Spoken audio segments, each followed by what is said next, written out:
It starts.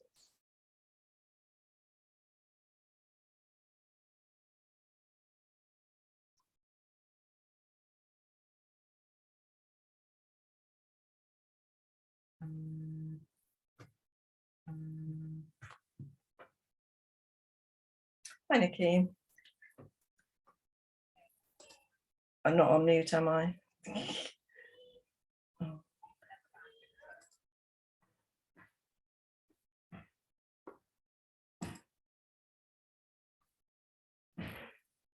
Yeah.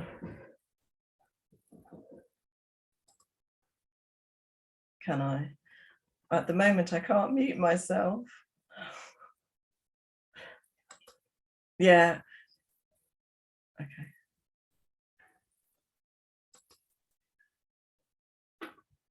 Can I just say that the slideshow's got stuck?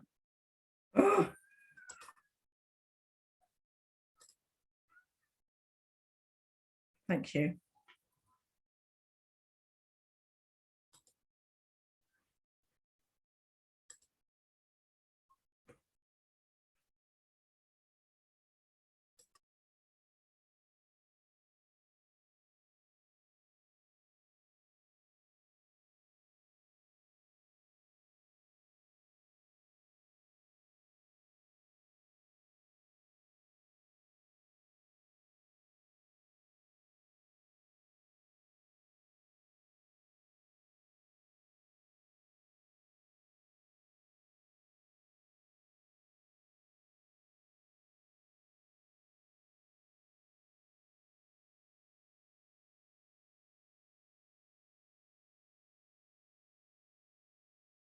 Good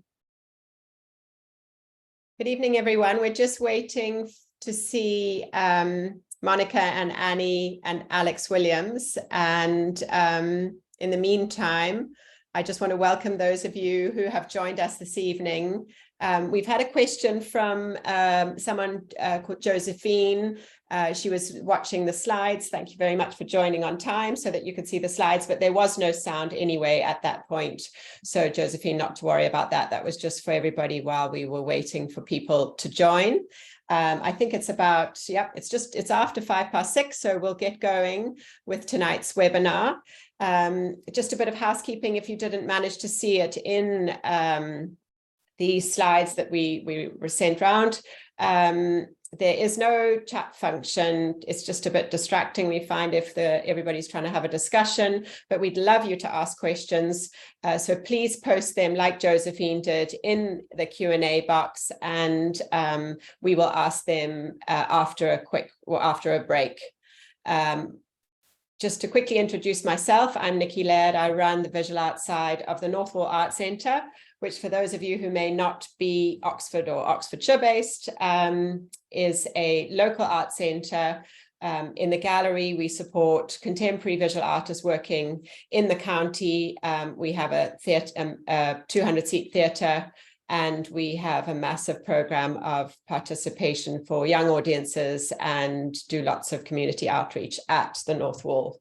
So I'm delighted this evening to be hosting for Cally, Monika and Annie this webinar, which we are calling Art, Science and the Natural World. I just wanted to give a quick a few sentences about the three artists who are in the show at the North Wall. They've titled it In the Likeness of Birds, and it's on for those of you who can come. It's been on for a week, but it's on until the 22nd of July. That's a Saturday. We'd love you to come. It ends at 4 o'clock that afternoon. If you go onto the North Wall, and you might have done that anyway, obviously, to book a place for this evening's webinar, we've also got a welcome private view exhibition opening, drinks, a lovely social event next Saturday afternoon. And the following week, you can also meet the artists in the gallery on Friday. That's Friday the 21st. So please put those in your diary. Otherwise, come and see the show another time. So just quickly about the artists, and then we'll make a start. Excuse me if I read a little bit. Wanted to start with Monika, who is a London-based Hungarian artist. She completed her BA at the University of Bath and received her MA from Chelsea College of Art. She is currently studying for a professional doctorate in fine art at the University of East London. Monika campaigns in the guise of a bird for fairness for pigeons and offers herself as a human bird table for them to feed at. Annie so speaks or wears feathers, creating a hybrid bird-human form. The masks become a form of concealment, including a freedom to be other than self, and a channel to reveal or shift into another identity, exploring the impossibility or possibility of a halfway existence between human and bird. Annie trained in fine art at Central St. Martin's and at the Middlesex University. Cally has a BA in fine art, also from Central St. Martin's. I never asked you whether you met there, but maybe we'll hear about that later. And Cally observes objectively her own aging body mid-transformation as she metamorphosizes into a bird. We're thrilled to welcome Alex Williams to this evening's webinar. Alex is director of Ayatana's Biophilium Science School for Artists, and currently she has been in the UK, but she's currently in Canada. So we appreciate her joining us this evening, because it's not her evening, it's her morning, and she's probably hugely busy. So thank you to Alex for joining us and making this a discussion, of course, about art and science. You will have seen a bit more of a biography about Alex on the slides, and I'm sure she'll talk more about herself, other than obviously I've just given you really her title for now. So if the artists can unmute themselves, perhaps one by one, as well as Alex. I'm just going to pose some questions to the group, and I really just leave it then up to you to share the question around and talk amongst yourselves. We wanted to start with a question about what you feel is the relationship between art and science. Perhaps just because Cally's below me, we can start with Cally. And yes, welcome. Hi. Can I just say actually that Annie and I didn't meet at Central St. Martin's. No. Annie did her BA there. I did my MA there. So we're at different times and different courses, in fact. Okay, art and science. I actually did my very first degree was a science degree. I did 2 art degrees subsequently, so I can speak from both camps. And I think that when I was at school, I actually saw there was a very close relationship between the two, because it was the only occasion on which you were allowed to actually stand up and do something with your hands rather than sitting in a row writing in an exercise book. So I think I kind of made that connection very early on. But I don't really think in myself that I think actually there are a lot of differences as well, and the differences are probably more important. Now, have any of the others of you got like a science education background? I haven't asked this. No, Alexis. I haven't got a science. I've got no, not at all. I sort of do, but informally. My job is to host scientists as they present their research to artists, which means that I attend about 100 art lectures a year. So over the last 10 years, I've learned a lot about science, but not at a university. Monika, you're coming from a purely art background, I think. Yes, I have no scientific background besides the little science that we learned at school. But I think a lot of art theory and feminist theory and ecological theory comes from people who come from a scientific background. So I guess I read some science through that. I have some ideas about this. Can I try and answer? Mm-hmm. I feel like, I came to birds through mushrooms as like a forager and growing mushrooms in my lab in a studio in a university. And I noticed that scientists and artists and also maybe spiritual leaders are doing really similar things. There's a kinship between them. I feel like they're all trying to figure out who we are, what we're doing here in the world, our relationship to everything else. And it seems as though we have very, very different kind of methods of doing this, but actually we are all observing the world, interpreting it, and then expressing what we learned from that to our community.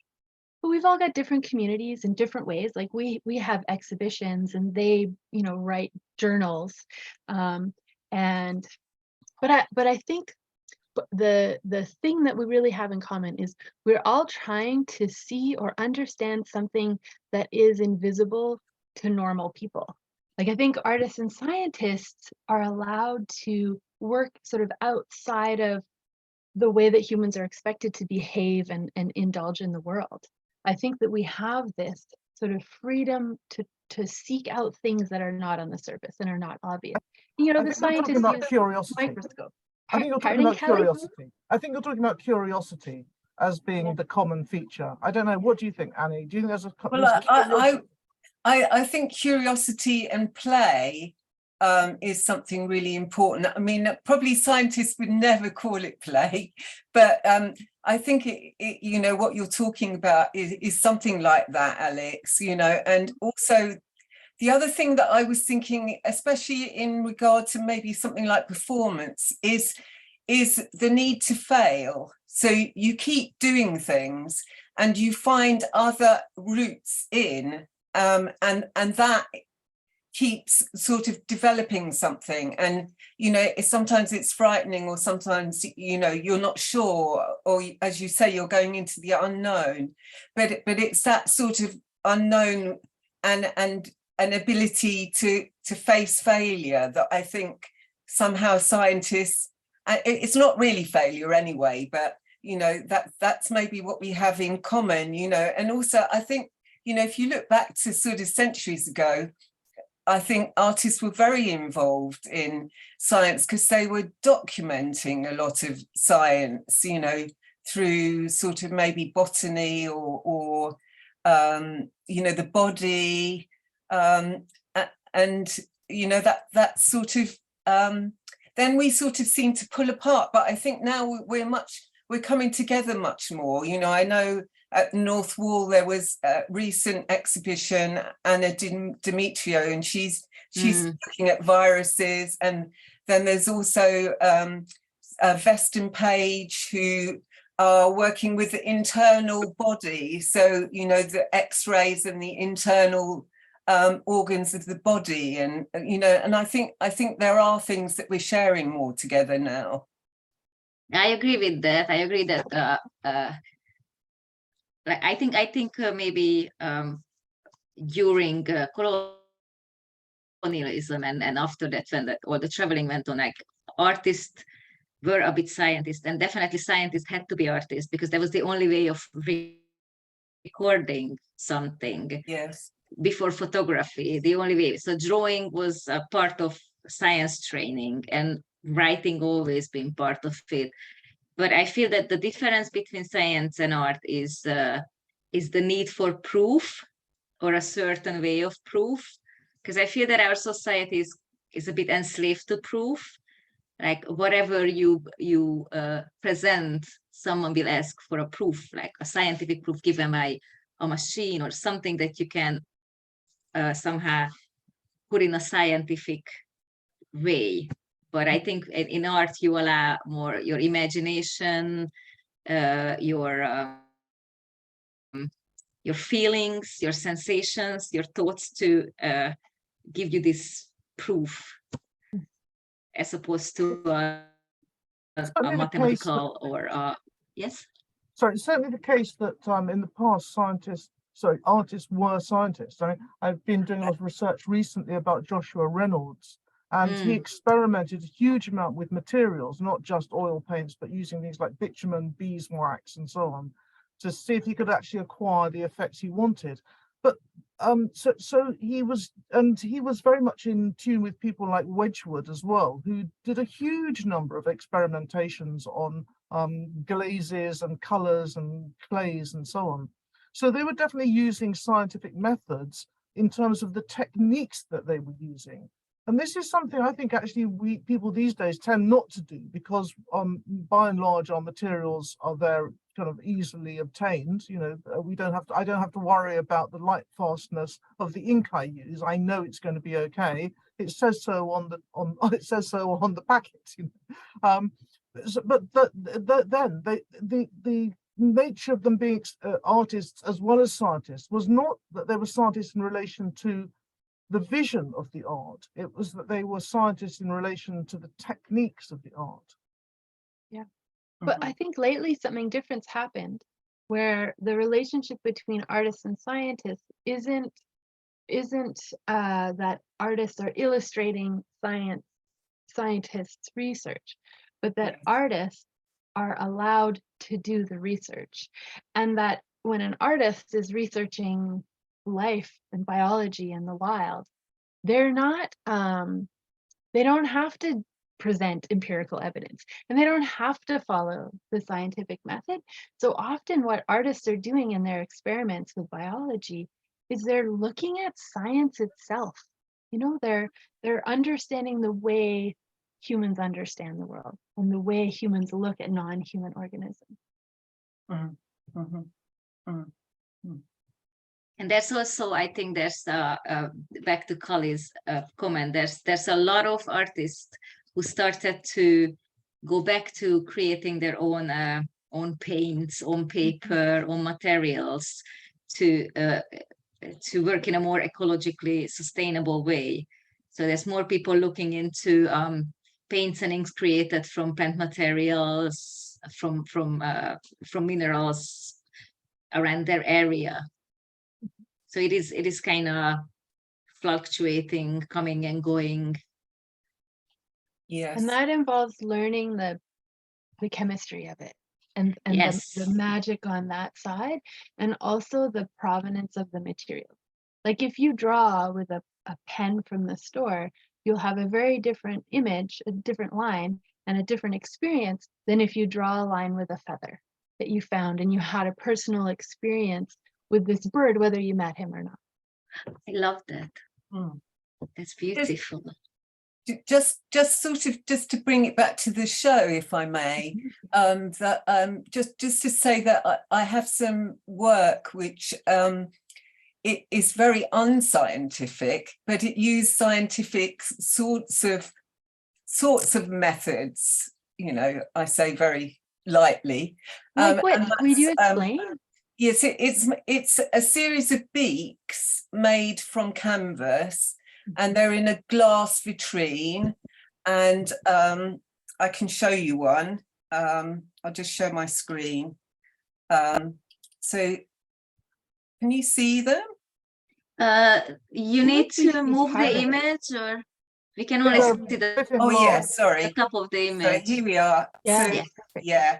So this is just a few of them, and I've put them in this glass case, and they're all imagined, and they have names that I've made up for each bird. So in this case, one's called the lesser swirler, the hooded harp, and the greater scraup. And they have a sort of history to where they're located, and the species type, and you know where they live, what sort of habitat they have. They're also, I've only referred to females. This is thanks to Alex, because actually I did a course with Alex, and I found out that actually most ornithologists look at male birds because of their song and also their colour, and female birds are often ignored. So I've referred only to female birds. Yeah,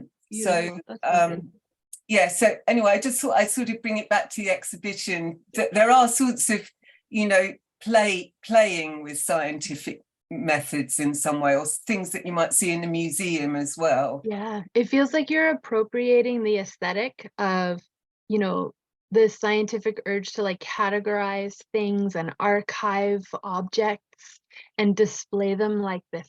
It seems like you're speaking to the same kind of audience as science tries to. Yes. I'm sharing now. I think similarly, the drawings that I've done of my hands sprouting feathers turning into wings also exploit a kind of scientific aesthetic, but not of this era. That they have a sort of, they look slightly, and they're intended to look slightly like the kind of illustrations you would find in a scientific textbook if you happen to come across this being who was midway between human and bird, and you did these very detailed sort of engraving type illustration of it. So again, I think I'm appropriating that language, but not contemporary science, an older version of science. I love that you guys are presenting the natural history of your dream. Like it is so beautiful. I love it.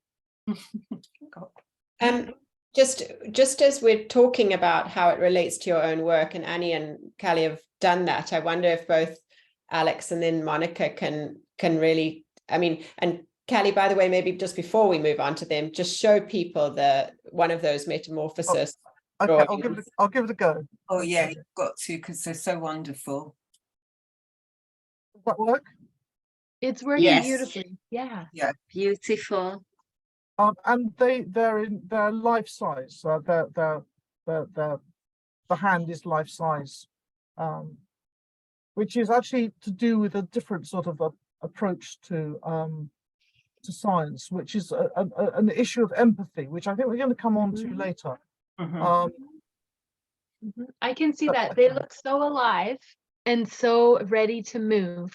Where when you see like an engraving of a wing, the anatomy of a wing in a science textbook, they're so obviously dead.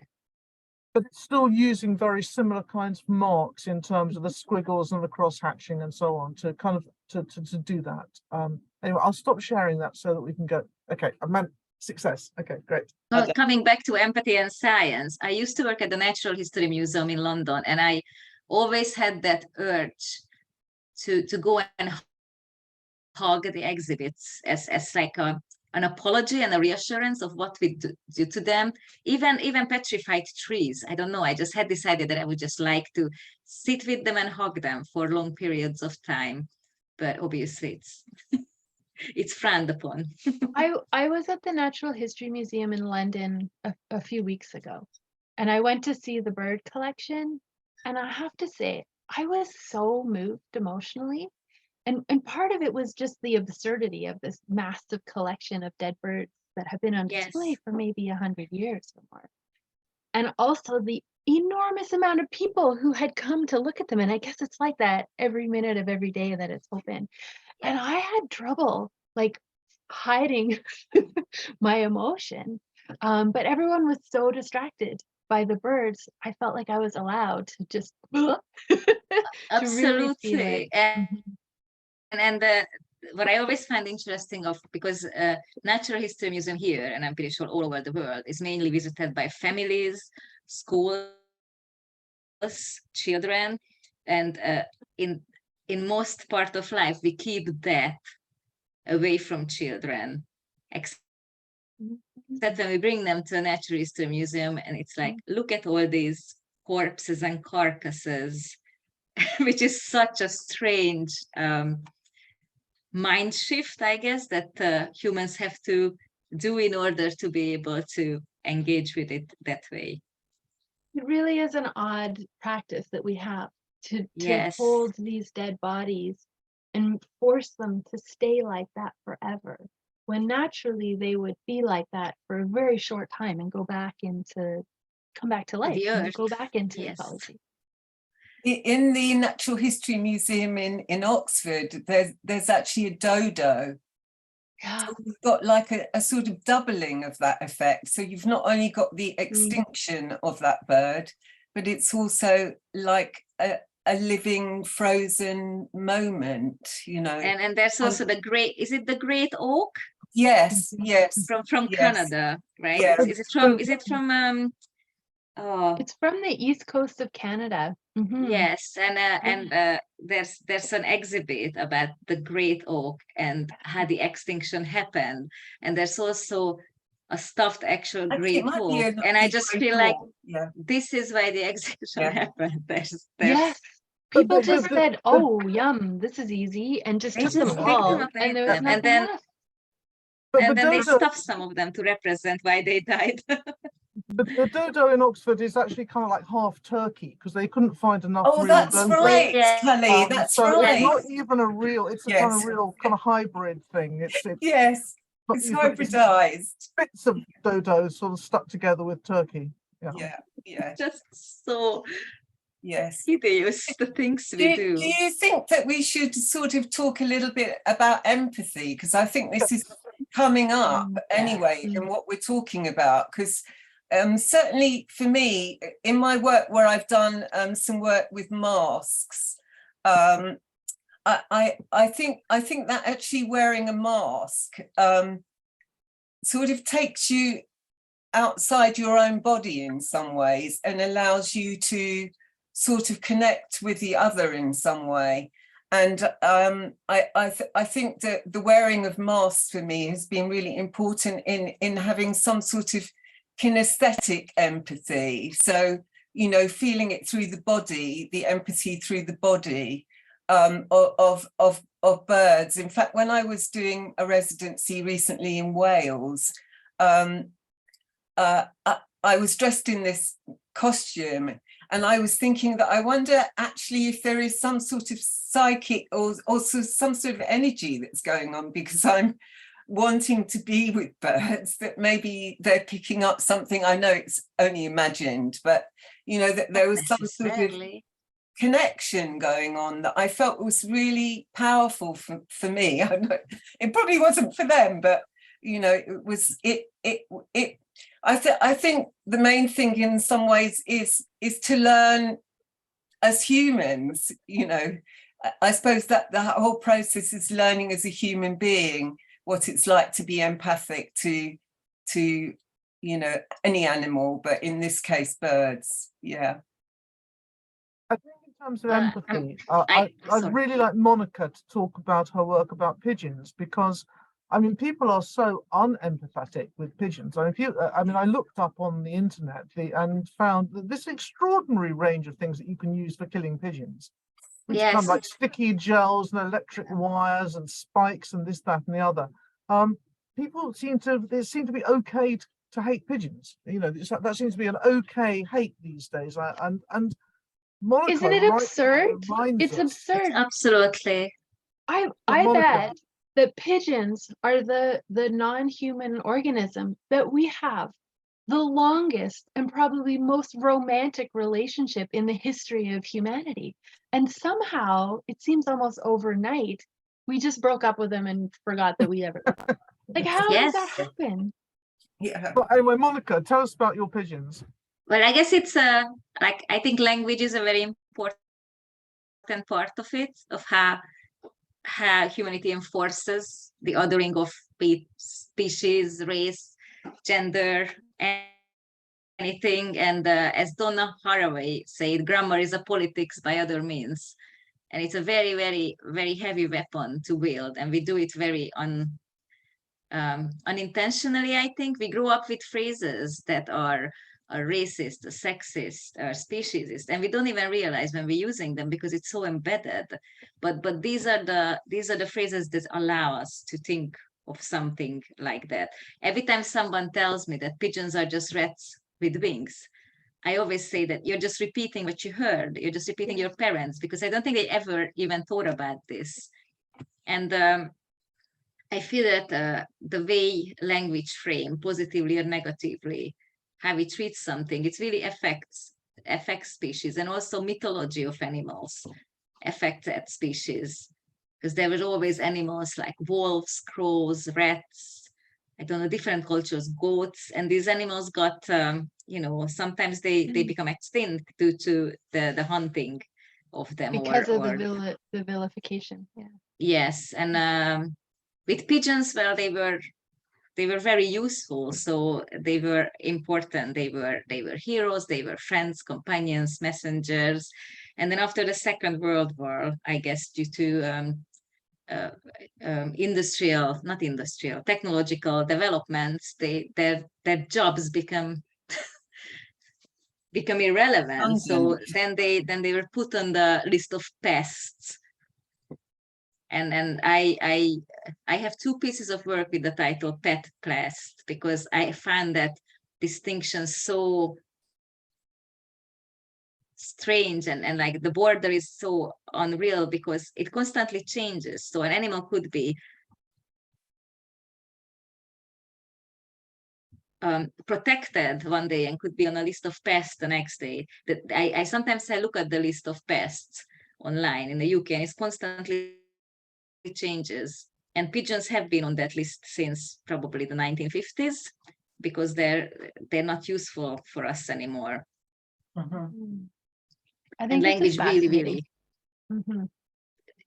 language really help us. I mean, help people to look the other way or be part of hurting them. And yeah, you can buy all kind of devices, torture devices. Use all of the derogatory words for animals to bond with each other. Like we have, you know, people would say, "Oh, it's a rat with wings," because they think that they expect you to agree with them, and then you're on the same team together.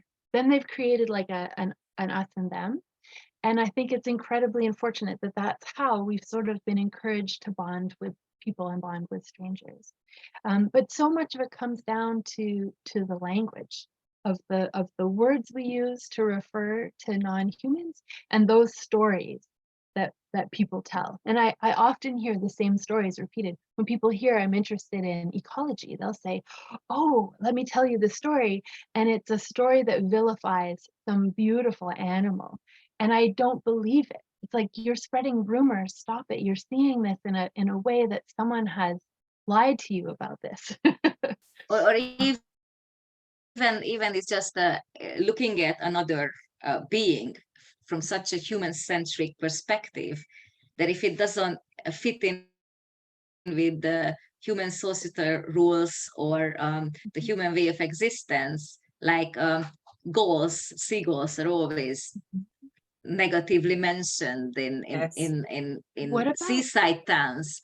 And I just feel like they live by the sea. Of course, they in seaside towns. So what do you guys think about them? Like brood parasites, like birds who lay their eggs in other birds' nests. Yes. And people love to hate these birds because, I mean, it's such a terrible thing to hate. To think that no baby should ever be raised by someone other than their parent. Like that is the human moral that we're like embodying by going out and hating cowbirds or hating cuckoos and things like this.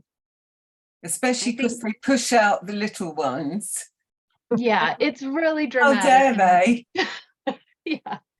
But on the other hand, we kill billions of chickens on a daily basis. That's it. I feel like so it's just like it's okay to hurt this one but not this one. And also this complete blinders that we wear. People use the brood parasitism as an excuse to go out and kill cowbirds, and they say it's because the cowbirds are killing the warblers who are endangered. But the birds are not endangered because of the cowbirds. They're endangered because of us, because we cut down the forest and we've like poisoned all their food. And also, how can we blame someone else? I wonder, when they killed enough cowbirds and they become endangered, then they're gonna become protected, because this is the game we play. If an animal or plants or any organism is somehow managed to live in this new human-centric world, like a city, like foxes, pigeons, then they become pests. And then the ones that struggle, they become protected and loved.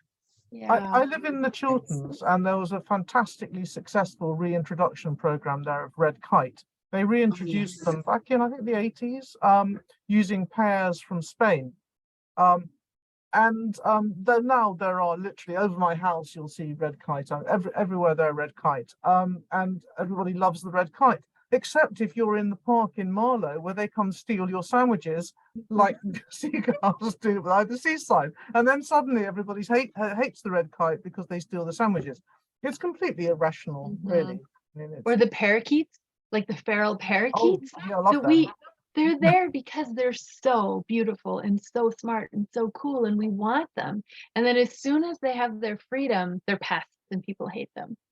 Mm, mm. Anyway, Mm. can we go back to the exhibition a little bit, perhaps? Yes. I was just going to suggest, Cally, that I mean, Monika has been talking obviously about her work in pigeons, just whether she can show us some images if people haven't seen them, and then let's get on to Alex, because we haven't seen any images of her work. I made a little slideshow I can share. I'd love to see. I wonder, in your title, pet, what is the S? Like, it's just this one little letter that Yes. changes everything. Like, what is the S? Yeah, You know, I never looked That's into very the origin of pet and pests. yeah. I love the origins of words, but I never looked at this. It's a bit like a hiss. Is pest something to do with pestilence? I don't know. Yeah, pest Oh, is coming from plague. It's from the Yes, pest. yes. Yes. And pet? Is that, yeah, Pet where- is a favourite. pet is also a verb. Like if you Yes, pet. Pet, yes. yes. You guys use that word in America, you pet a cat. Yeah, We also have teachers' pets. yeah. Yep. Yes. The form of endearment as well. Yes. Up north. Yes, You're right, yeah, pet. yeah. Yes. So Have you got your when I images? used it so in the work, pet, pest, pigeon, I dress up as a pigeon, and I have a collection of adjectives that people use for pigeons, positive and negative ones. And I was just walking around, show it to people and throw them on the road. So I can show a picture of that here. Oh, wait, I need to share my screen. I Have you get found- there. Share screen. This one. And let's do a slideshow. So this is from Pet Pest. Present slide. Why doesn't it doing? If Yes. you click on can slide, see it. there, you've got it.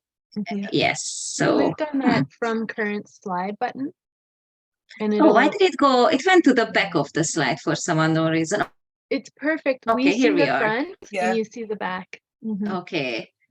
So this is me walking one of the things they were spies during the war. So I had the word hero, spies, pest, pet,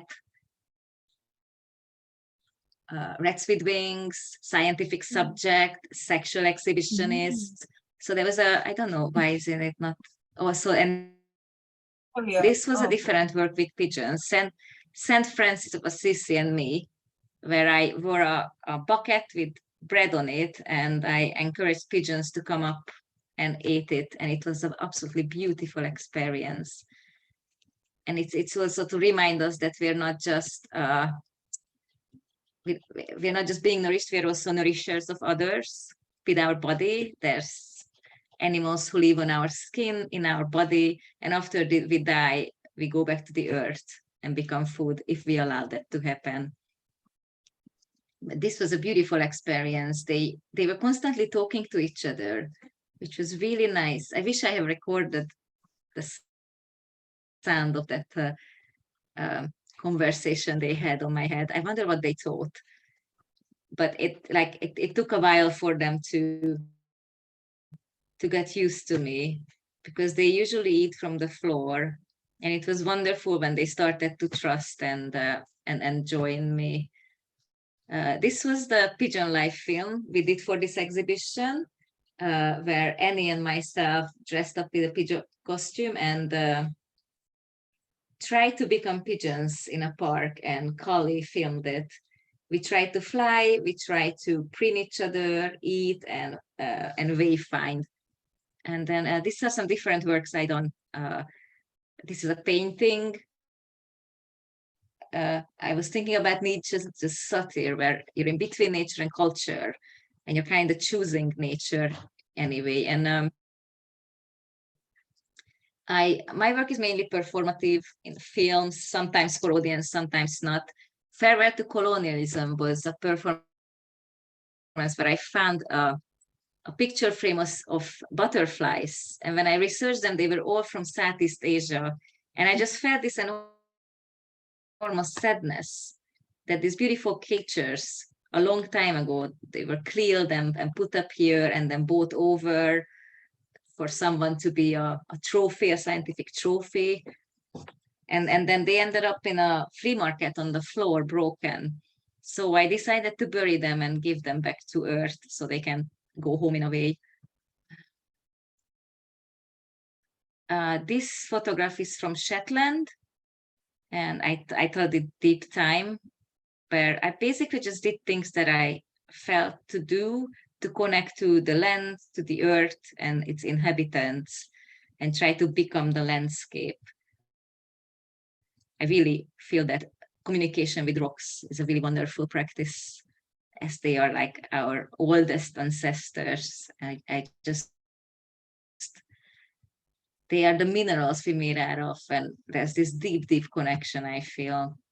This is from a video, Exercises in Conscious Listening Forests. There's a series of these where I try to connect to different species and different landscapes through non-visual means, listening, sound, taste, scent, movement, gesture. And this was a film from last year, Infinite Breath. Oh, I put the wrong date on it. It was 2022. And I was thinking about how through the atmosphere and through breath, we are all connected. It comes in and out of us. It washes something out of us. And then it goes up and becomes a cloud, becomes the rain. And I was wondering if all these molecules and atoms been circulating since the beginning of life on Earth. And if we breathe the same breath that the first organisms were breathing. And it's just a beautiful thing to think that we probably all shared the same breath somehow. Even you in Canada, probably something I breathed out reached you there, and now it's within you. And this was the last film I did, Anamnesis, where I was trying to focus more on movement. So I did some very slow movements with a tree to try to engage through touch and hearing, and to try to inhabit the much slower time of the tree. And this is all. That's all I put on this slideshow. Right, so how do I stop sharing? I guess I can close this. Lovely. There's a pigeon. Did I stop They're sharing? so Yes, beautiful. I did. Excellent. You did, yes. I might have rushed through that. If you have any questions, just let me know. Thank you, Monika. I just wondered, I mean, obviously you all feel so passionately about the natural world, and I think you've touched on what your motivation, well, I can sense it, but it'd be nice to articulate it maybe by asking the question, you know, what of say Annie and Alex and Cally, what your motivation is for making work about the natural world. Is that a good next step? I totally have an answer. I feel like I do what I do because personally I really want to find a way to articulate the value of life, particularly non-human life, and it's difficult. And everyone does it in a different way. But my goal as an artist is really simple. It's just to I want to give people permission to go out and indulge in their interests, and to go out, you know, if you think that grass is interesting, you can spend your life falling in love with grass. There, you know, there's just an infinite amount of stuff that you could learn about it, and you could become an authority on thinking about grass, which is sort of what I've been doing with like mushrooms and birds. And when I bring that into my art and do it publicly, the work is secondary. What I'm really displaying is how much fun I'm having doing it, and how easy it is to just fall in love with an idea or a regular practice. And I want other people to do it too, to just whatever it is that they're interested in. It could be trains, it could be ants, but just like indulge in learning about them and paying attention to them. Yeah, yeah. I think for me, I've really been often interested in place, so issues around place, and so, you know, particularly I've worked a lot with water, so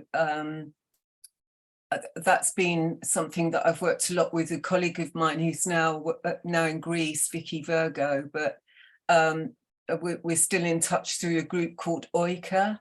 And hi Fred, if you're here. But and Oika is an artist and science group, and the scientist is called Rich Blundell. You might know him, Alex.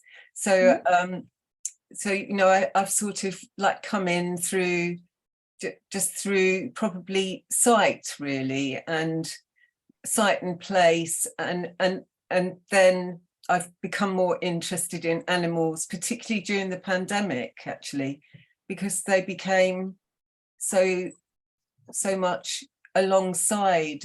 I felt that I could be alongside other than humans, and that was really powerful for me to, and sort of made me think more about, you know, the sort of chain of who we think we are, you know, at the top, really. And yeah, and the other thing, I just as an aside, I trained as a Buddhist psychotherapist, and, you know, as in Buddhism, you know, if we die, we come back, we're reborn, and we could have been animals, or we could be an animal. So, you know, in that sense, I think that's a beautiful sort of interconnection that I find really important in my work, really. Annie, did you say Oika? Yes. Is that the name? Oika. Great. Hi, Yes. Joe. Can I say, I think I'm coming at things from a slightly different angle, because although I am very interested in the natural world, and have been vegetarian since I was a young teenager and things like that, I wouldn't say this is really where my work is, what's directing it. I think what's directing my work is much more this interest in transformation, the idea of becoming something else, and really inspired actually by Ovid and the Metamorphoses. And the idea that in those stories that someone is trying to escape from something, and some god comes along and kind of rescues them, half rescues them by turning them into something else. And it's that moment of realization that your hands are turning into a wing, or that your body is turning into a tree, or that you're turning into a rock, or something of that kind is happening. And it's a kind of escape, but it's also a change that cannot be reversed. You are going to stop being human. And I think really this ties up perhaps also with the sort of notion of getting older and watching my hands turn into my grandmother's hands, and that sort of transformation of your own body, which happens over a very long period of time, from when you're a child baby until when you die. But when that moment happens of transformation in Ovid, it's almost like all that is happening all at once. And it's that transformation that I want people to kind of sort of experience. And by making the drawings life-size, and when they involve my head, I'm looking directly at you, so it's almost like you're looking in a mirror, or you're seeing my hands in front of you. I want you to empathize with that transformation and feel the shock, and feel the kind of like the extraordinary sort of mystery of it happening to you. I also feel very strongly with art that, perhaps, and this is where again it's very different from science, that what is important is what's personal, and the personal becomes universal, but the universal never becomes personal. And that if people set out to make work which makes universal statements, it just doesn't work, because we don't react personally. But if we see something that's very personal, everyone reacts, because everyone experiences that. And in some ways that's really different from science, because with science you're trying, as Monika says, to try proof, scientific method. So that's really where I'm coming at these kind of birdlings and transformations. It's not quite the same place. I feel like by through your work, you're acknowledging that life is a series of metamorphoses, and it's never you know, because we kind of think that like you reach adulthood and that's like a fully grown something, but it's a constant change. And I think the way you acknowledge this through your work, like look at it in this minute detail, it's like you're slow time down and give importance to every little second, every little change, and acknowledge its beauty. I think that's what I love most about being a bird nerd, is that I have this motivation to go out and observe the birds every day, maybe 3 years or more now. And it means that I recognize that every day is different. No 2 days are the same, and it's always changing, and the birds are coming and going. And I think it's taught me to be far more comfortable with change in my own life. You know, when big unexpected changes happen, it's not necessarily so traumatic or frightening. You know, I'm more comfortable with the changes. Yeah, I think it's, you know, I sort of echo what you both say, really, because I think it's a very personal human experience, this exhibition for me as well, you know, and I hope that shows in the work that it's about the human experience when we look at birds, you know, or when we look at animals. Hopefully that when we do that, we see something about ourselves, you know, and how we live and die, or how we are with other people, or how we react to things. And that's very important. I've often done work with people, so I think it's not just about animals, it's about animals as in animal beings. It's about human animals as well that I'm working with. I just want to show a little bit of my film, if I could, before we wrap up, because I just think I'd rather my work speak than me sometimes. So it's a very tiny section of a series called Visiting Bird, and this is the second version of it. And I just want to show you a little element of it if I can. So I'll just share the screen. And yeah, can you see it? I can see. Okay. Yes. Yeah. So it's just a very short element of a 2-minute film.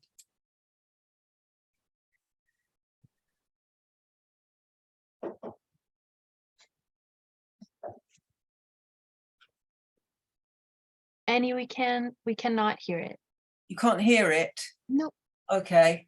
Do you want to do it Right. again and Yes. share the sound? Yeah. Also click Stop sharing. optimize, because Yes. it's a bit choppy. Okay. All right. But Okay. if you click the optimize button, it'll probably be smooth. Okay. So so is it best to share screen first, or? Yep. Yeah, click share screen. Oh, And I then see. Yeah, when it gives you the menu. Yeah, I've got it now. Okay. Yeah. Can you see it? It's still coming. No. We can't see it yet. Okay. Sometimes it takes a moment. I've got it open, but it's not. Click share screen.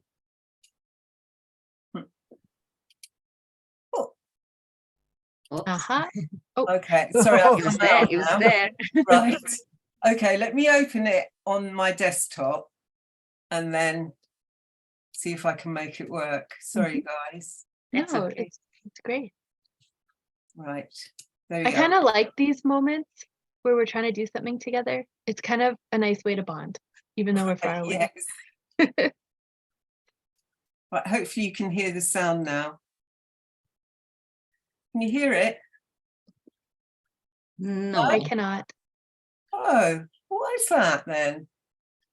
Is the sun turned up on your end? Yeah, it Yes, is. it is. Yeah. It looks fantastic. So beautiful. Maybe do a voiceover. I can't because it's not a voice, it's whispering. And yeah, it was just a very short piece. I just wanted to be bird for a while. Yes, with you. Sorry you can't hear the sound. Oh, I love it so much.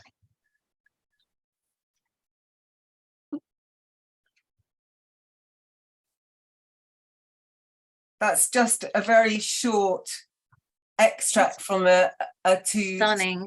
piece. I'd love to see more. It's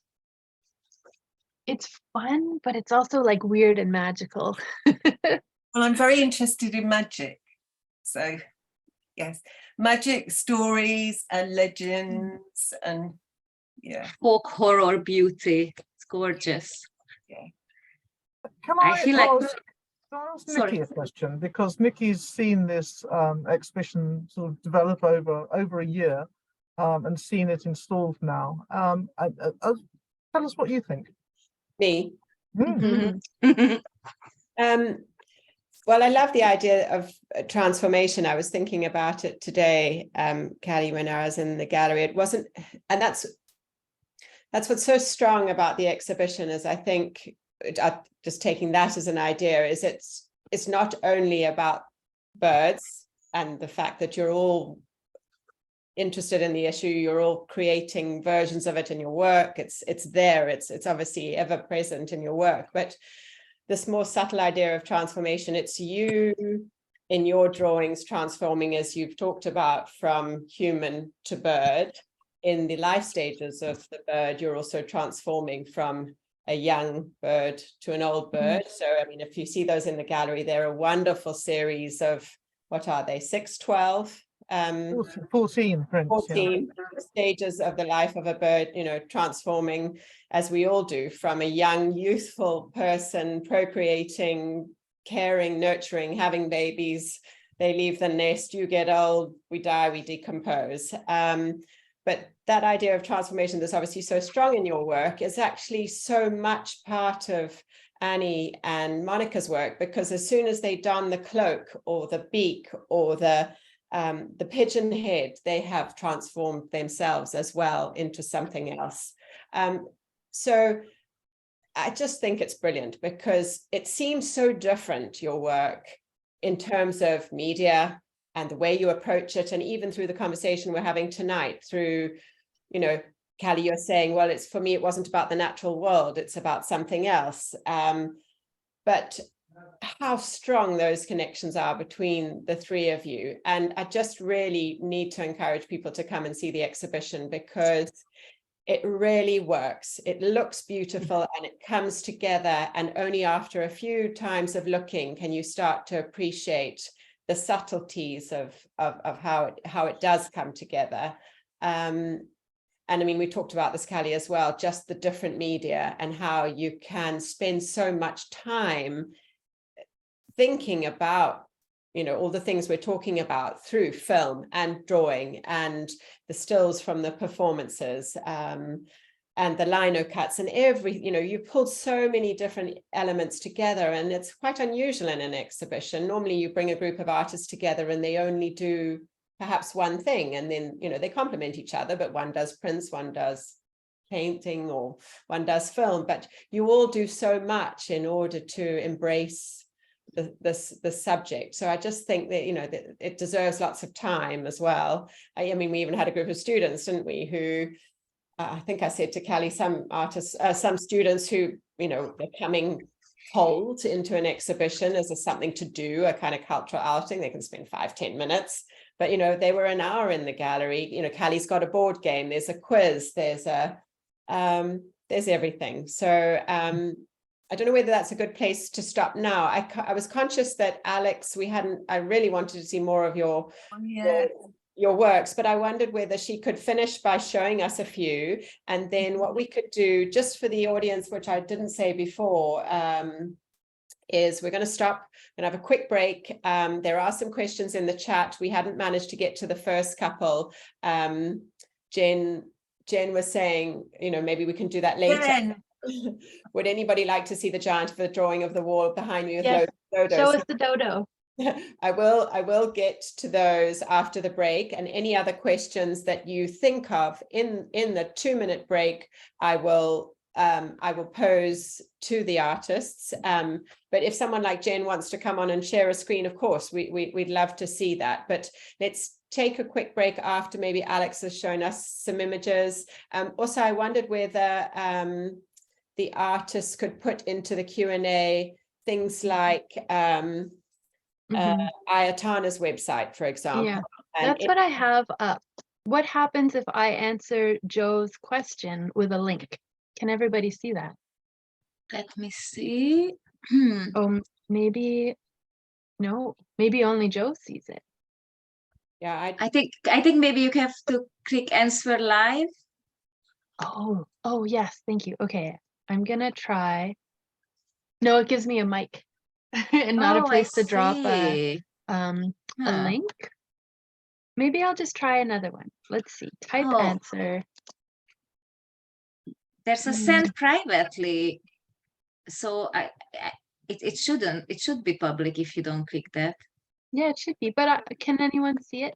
I've sent it. Is this in I the can box? just No. tell you. I'll just Oh tell wait, you. there's answered for. If you go on the top, click on answered. Oh, I see. Oh yeah, And I've got it. then you can Yeah. you There can it go to is. show all, and then you can see the answer. Okay. All right. The link that I dropped there are Ayatana birds. So Okay. So yes, I am an artist. I paint birds. I have a deep love affair with my camera with a very long lens to admire birds' whiskers from afar. And I have a daily practice that I call Bird of the Day, although it doesn't have to be a bird. It usually is, where I go and I photograph and I identify and I write a short story about a different bird every day and publish it.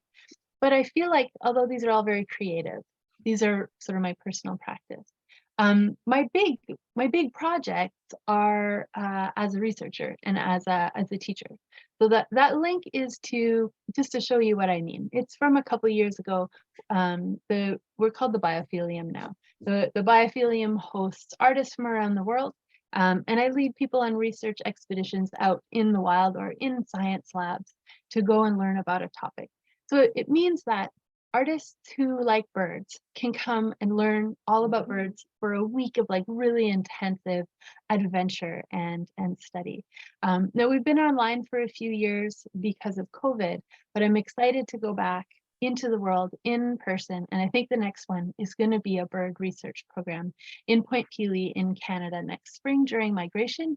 And we can just go and just bird nerd, like just go out and try and see 200 species in a week, Oh, that sounds beautiful. and spend time with other bird nerds who are not artists necessarily, and even watch them the way we watch birds.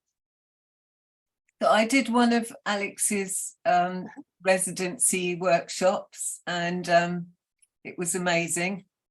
And that's how I met you, isn't it, Alex? We had so much fun doing that. We were meeting ornithologists online, and they would come and show us their research. But in between their talks and the artists in the group's sort of artist talks, we were making friends and spending time to talk to each other, even though it was through the computer. And it really gave us, it gives me the opportunity to connect with people who have the same interest. But it's just so validating to talk to someone who's on the other side of the world who loves the things that I love.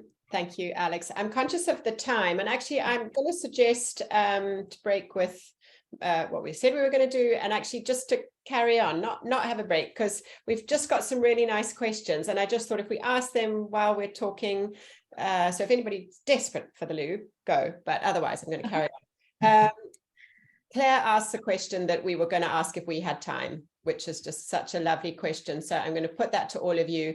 Nice. And then Philip asked a question as well. And maybe we can end with any other questions, but also Jen's image of the dodos might be a nice place to end. But Claire's question firstly says, has making this exhibition and delving further into each other's work changed your own work?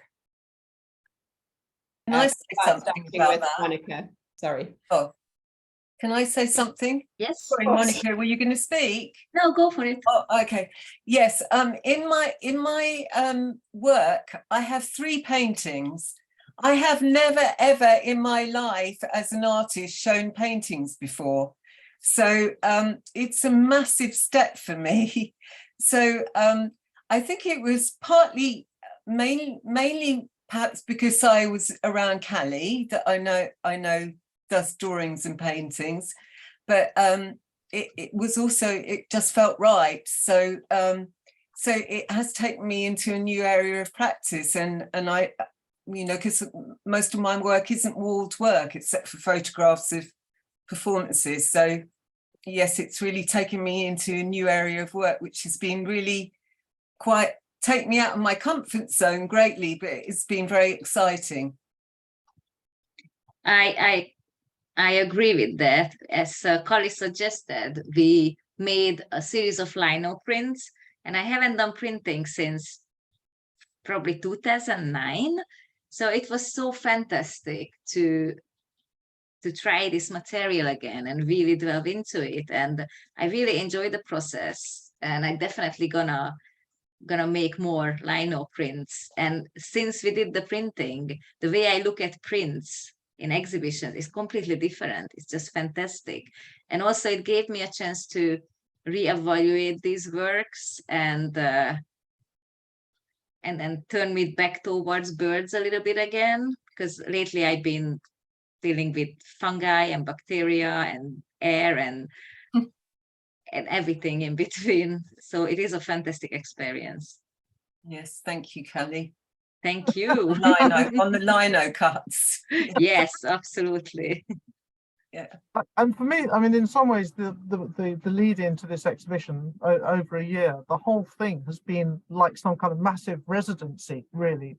I mean, so many exhibitions, one just sort of, you know, turns up, puts things on the wall, go away again. But we have done a lot together, collaboratively, collectively. We've created a booklet of writing where we each wrote about each other's work. So 6 pieces of writing in a booklet. This is a kind of really interesting thing to do. It's partly in order to give ourselves kind of a legacy, but it's also something you don't normally find out. You don't normally find out what your co-exhibitors think about your work and how they see it. Really interesting to do that. And the group photo that Nikki, that you're sort of sitting in front of, Yes. which we created because we didn't want to just have one person's image to be the lead image or a composite. So by creating a sort of group photo, we could make ourselves into a kind of team, and we're all either wearing or holding our own work. Yes. So there were a lot of things that we did together, and Monika mentioned the film Pigeon Life, where you two were dressed up as pigeons and I was behind the cameras, and it was kind of really nice to do all these things and the lino cuts. So the exhibition is really the culmination of a lot of collaborative and collective work, and that's, I think, been a really positive experience. Yes, very much. I don't absolutely agree. Wonderful. Well, it's very obvious from if anybody sees the show, I think. I'm going to end on Philip's question. I'm just going to check that there aren't any others. Claire says, thank you. How inspiring. Thank you for sharing your experiences. And Philip asks, can you all elaborate on Alex's comment that you are presenting the natural history of your dreams? Oh my goodness. Alex, what did you mean by that? It sounds very beautiful.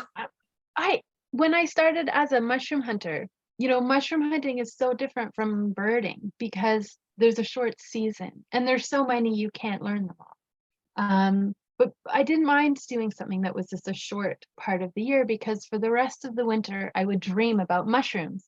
I would dream about finding mushrooms every single night, and they were often not real mushrooms. They were mushrooms that my mind invented. And I always wanted to make a field guide to the mushrooms of my dreams. Yes. So when you were talking about the birds that you were inventing and these points of view and experiences that you were inventing, it didn't feel like science fiction in the way that we have science fiction. It felt like something else. Like it wasn't fiction, it was real, and it was real from your dreams. Oh, that's lovely. Thank you. And sorry, I just want to ask Alex, so you're still doing the book? Yeah, that's what I'm officially doing at the moment, is polishing up and illustrating a book called The Book of Spores, which is written from the point of view of a group of mushrooms. And there's loads of birds in it because I couldn't help it. Brilliant. Thank you, everybody. I think what we'll do is we will send around the recording to anybody who's joined us this evening, as well as those who couldn't make it. But I think what we'll do is send the link to the North Wall website, anything Alex is involved in, and the 3 artists and their website. So if you've missed it on the chat or the Q&A, there'll be links to look at next week sometime when we send that out. Shall we finish? I mean, if Jen's still with us, would we like to see Jen drawing on the wall? Jen's a wonderful artist. I think Jen is. Will she be able to share? Yes, I'm wondering actually, or whether you might be a Nikki or Wendy. like maybe you can change. Oh, something's happening. Okay, something's happening. I think I've given permission for you to share your screen. So. Thank you, Wendy. Thank you to Wendy, who's been in the background, making sure. Thank you, Wendy. Will go terribly wrong. And thanks, everyone. It's going to go wrong for other reasons, but just tech.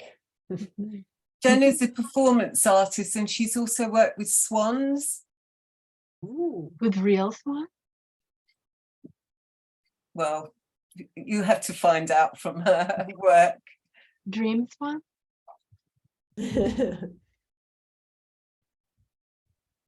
Hey, thanks, everyone. Oh, Jen, there we she can is. see you now.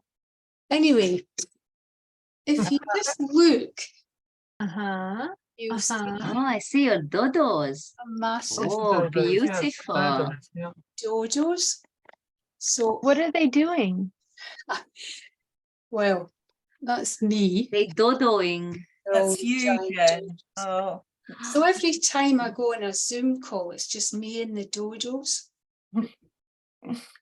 that's amazing. But thanks ever so much. The work's lovely, you know, really interesting. And over here's a little plague doctor, but you won't make Yes, the mask thing. yes. But hey, thanks so much. And you worked with the swan as well, didn't you, Jen? That was a long time ago, but actually someone really thought it was a real swan, but I borrowed it from a school's stuffed animal collection. Oh, It weighed a ton, it was full of sawdust, but I was going to do that. I did various things with feeding the swan with a bib round its neck. I was going to try and take it to the cinema, but it was too heavy. oh my God, I love all of that so much. And then I put on fake wings and sat with the swan and kind of stroked its neck and everything. Oh, It's it's beautiful. Yeah. Thank you for sharing, and thank you to everybody for giving so much of their time, and to everyone to give up their Friday night. I can see the sun is still shining, so to those of us here, we can go out and enjoy some birdsong and possibly a glass of wine in the garden. To panelists, and we'll be seeing you soon. Take care, everybody. Thank you. Bye-bye. Thank you, everyone, Great for to meet you. coming. Bye. Thank you Bye, so much. Jen. Bye, Bye. Claire. Bye, Bruce. Bye, everyone. Bye-bye. Bye, you guys. Thanks, Alex. Bye-bye. Bye. Bye.